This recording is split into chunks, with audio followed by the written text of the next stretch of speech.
రైతు భరోసాలో కోతలు. రేవంత్ సర్కార్ నయా గోల్మాల్. రైతులకు మరో నయవంచన. ఉన్న భూమి కంటే తక్కువ పడుతున్న పైసలు. అగ్రికల్చర్ ఆఫీసర్ల దగ్గరకు రైతులు పరుగులు. మాకేం తెలవదంటున్న అధికారులు. కోతలు పెట్టడంపై ఆగ్రహం. రేవంత్ సర్కార్ పై రైతన్నలు కన్నెర్రా. రైతు భరోసా ఇస్తున్నాం, రోజుకి ఎకరంలోపు అయిపోయింది, 2 ఎకరాల్లోపు అయిపోయింది, 3 ఎకరాల్లోపు అయిపోయింది. సాయంత్రం పూట అయ్యేసరికి ఒక స్టేట్మెంట్ ఇస్తున్నారు, కథ 3 ఎకరాల్లోపు అయిపోయింది. అయిపోయింది కానీ ఎట్లయిపోతున్నది? అనేకమైనటువంటి రైతులకి కోత పెడతా ఉన్నారు. ఎకరం 30 గుంటలు ఉంటే ఆ 30 గుంటలు తీసేసి ఎకరానికే పైసలు ఇస్తున్నారు. అనేక మంది రైతులకి ఇదే సమస్య. ఓ 7,000 8,000 బాగాల్సిన రైతుకి ఓ 2-3 వేలు తగ్గిస్తున్నారు, తగ్గించి 5,000 అకౌంట్లో వేసేస్తున్నారు.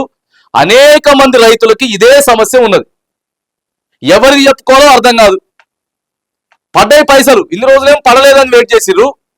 పడ్డ తర్వాత క్యాలిక్యులేషన్ చేసుకుంటే మాకు ఎంత ఉన్నది, ఎంత పడాలి, దారుణం. ఇక్కడ చూడండి ఒకసారి. ఉన్న భూమి 1.17 గుంటలు ఉన్నది, ఎకరం 17 గుంటలు ఉన్నది. ఆయనకి భరోసా వచ్చింది మాత్రం ఎకరానికే 17 గుంటలు వదిలేసిరు. సిద్దిపేట జిల్లాకు చెందిన పలువురు రైతులకు తమకున్న భూమి కంటే ఎక్కువ భూమికి రైతు భరోసా పడిందని ఆవేదన వ్యక్తం చేస్తున్నారు. గణపూర్కు చెందిన ముఖ్య రాజుకు ఎకరం 17 గుంటల భూమి ఉంది. దీంతో అతని ఖాతాలో 8,550 రూపాయలు రైతు భరోసా పడాల్సి ఉంది. కానీ కేవలం 2,550 మాత్రమే పడింది. అంటే కేవలం 17 గుంటల భూమికి మాత్రమే డబ్బులు పడి ఎకరం భూమికి రైతు భరోసా ఎగనామం పెట్టిండ్రు.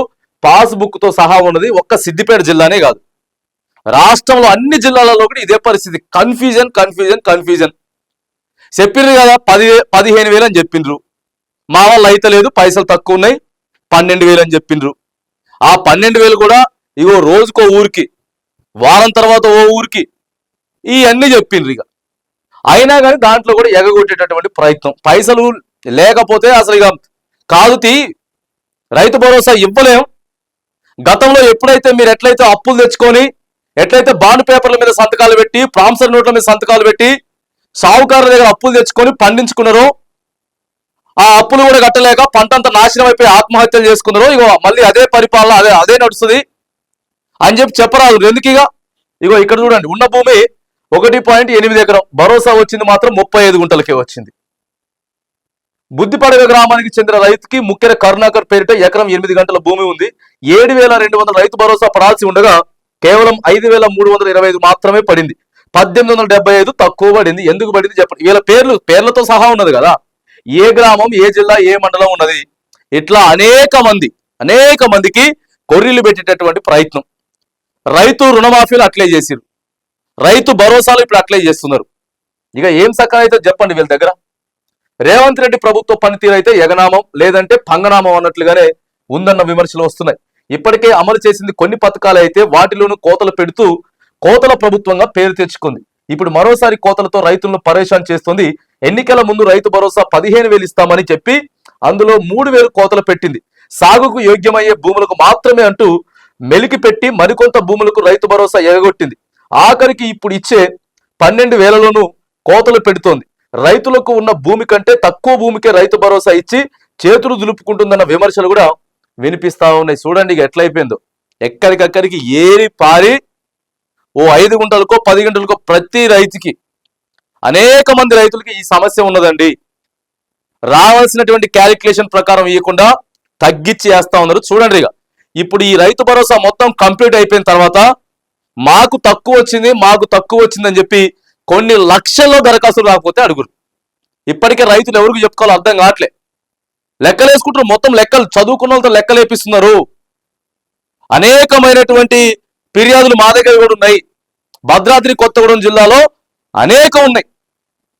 అదే ఇంతున్నది మాకు ఎకరం, ఇంతున్నది పట్ట, క్యాలిక్యులేషన్ చేసుకుంటున్నారు. ఎకరానికి 6,000 పడాలి, ఎంత పడుతుంది? ఎకరం 27 గుంటలు ఉన్నది. ఓ రైతుకి ఎకరం 27 గుంటలు ఉంటే ఆ భద్రాద్రి కొత్తగూడెం జిల్లా దుమ్మగూడెం మండలంలో ఆయనకి రావాల్సిన భరోసా ఎంత? ఆయనకి దాదాపుగా ఎకరం అంటే 6,000, ఇంకో గుంటకేసుకుంటే 3,000, ఆ తర్వాత ఆ దాదాపుగా 10,000 రావాలి. 10,000 రావాల్సినటువంటి ఆ రైతుకి కేవలం 5,100 రూపాయలు మాత్రమే వేసిరు. 500 వేసిర్రు.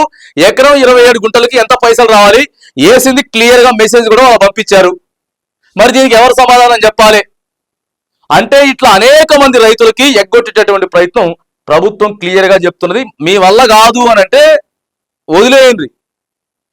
ఇవాళ మీరు పైసలు ఇస్తే ఏమో రైతులు ఇలా పండించుకోవట్లేదు, లేకపోతే ఇవాళ ఏమో కొత్తగా వాళ్ళు వ్యవసాయం చేయట్లేదు. కానీ నయవంచన చేస్తా ఉన్నారు, రైతులని మోసం చేస్తా ఉన్నారు, చెప్పేది ఒకటి చేస్తా ఉన్నారు. అందుకే మొత్తం అసంతృప్తిగా ఉన్నాడు మంత్రి, వ్యవసాయ శాఖ మంత్రి చాలా అసంతృప్తిగా ఉన్నాడు ప్రభుత్వం మీద.